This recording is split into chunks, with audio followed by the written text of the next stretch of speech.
Hello friends, నమస్కారం అందరికీ. Super 6 పథకాలలో భాగమైనటువంటి తల్లికి వందనం పథకం అయితే ఈరోజు సీఎం చంద్రబాబు నాయుడు గారు అయితే ప్రారంభించడం జరిగింది. తల్లికి వందనం పథకానికి అయితే కొన్ని అర్హతలు అయితే పెట్టడం జరిగింది. తల్లికి వందనం పథకానికి ఎటువంటి అర్హతలు పెట్టారు, అదేవిధంగా తల్లికి వందనం పథకం అనేది ఏ విధంగా అప్లై చేయాలో మీకైతే నేను డీటెయిల్గా మీకు ఈ వీడియో చెప్తాను. వీడియో తప్పకుండా లైక్ చేయండి, అదేవిధంగా మా యూట్యూబ్ ఛానల్ని తప్పకుండా సబ్స్క్రైబ్ చేసుకోండి. తల్లికి వందనం పథకాన్ని అయితే కొన్ని అర్హతలు అయితే ఇవ్వడం జరిగింది. అందులో మీకు మొదటి అర్హత వచ్చేసి గ్రామాల్లో అయితే 10,000 అయితే ఉండాలి, అదేవిధంగా పట్టణాల్లో అయితే 12,000 లోపు అయితే ఉండాలి. అదేవిధంగా రెండో అర్హత వచ్చేసి క్రైస్ కార్డ్ అయితే కలిగి ఉండాలి.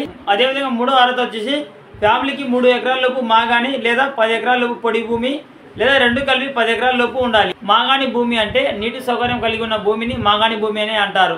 మీ పొలం పక్కన మీకు ఏదైనా కాలువ కానీ లేదా చెరువు కానీ ఏదైనా మీకు దగ్గరలో మీకు నీటి సౌకర్యం ఉంటే దాన్ని మాగాణి భూమి అంటారు. అదేవిధంగా ట్యాక్సీ కానీ లేదా ట్రాక్టర్ కానీ లేదా ఆటో సహా ఎలాంటి 4 వీలర్స్ అనేది ఉండకూడదు. అదేవిధంగా కరెంటు బిల్లు నెలకు 300 యూనిట్ల కన్నా తక్కువగా ఉండాలి. కరెంటు బిల్లు నెలకు 300 యూనిట్లు అయితే దాటకూడదు. అదేవిధంగా విద్యార్థుల హాజరు శాతం వచ్చి 75% అనేది హాజరు అయితే ఉండాలి.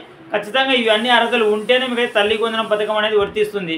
1వ తరగతిలో ఎవరికైనా చేర్పించేది ఉంటే వాళ్ళకి అనేది అప్లై చేయాల్సి ఉంటుంది. మీకు ఎటువంటి సాంకేతిక సమస్యలు ఉన్నా కూడా ఈ నెల 26వ తేదీ వరకు మీకు అయితే టైం అయితే ఇవ్వడం జరిగింది.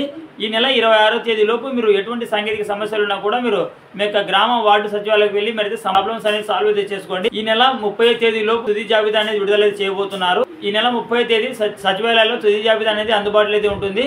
అదేవిధంగా మీ యొక్క బ్యాంకింగ్ అకౌంట్కి సంబంధించి ఆధార్ లింక్ కానీ లేదా ఎన్పిసి లింక్ కానీ ఉన్నాయో లేవో అయితే చూసుకోండి. ఎన్పిసి లింక్ అనేది ఉందో లేదో ఏ విధంగా తెలుసుకోవాలని అయితే ఆల్రెడీ మా యూట్యూబ్ ఛానల్ అయితే ఫుల్ వీడియో అయితే తీయడం జరిగింది.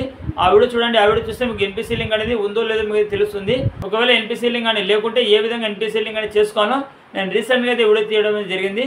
తప్పకుండా మీరు అయితే ఆ వీడియో చూడండి. ఒకవేళ ఎన్పిసి లింక్ లేకుంటే ఏ విధంగా ఎన్పిసి లింక్ చేసుకోవాలని అయితే మీకు ఆ వీడియోలో క్లారిటీ మీకు స్టెప్ బై స్టెప్ అని చెప్పడం జరిగింది. బోగ్నాస్ ఇది ఫ్రెండ్స్ వాళ్ళ వీడియో చూస్తే ఇప్పుడు లైక్ చేయండి. అదేవిధంగా మరిన్ని ఇన్ఫర్మేటివ్ వీడియోస్ తప్పకుండా మా యూట్యూబ్ ఛానల్ అయితే సబ్స్క్రైబ్ చేసుకోండి. Thank you for watching.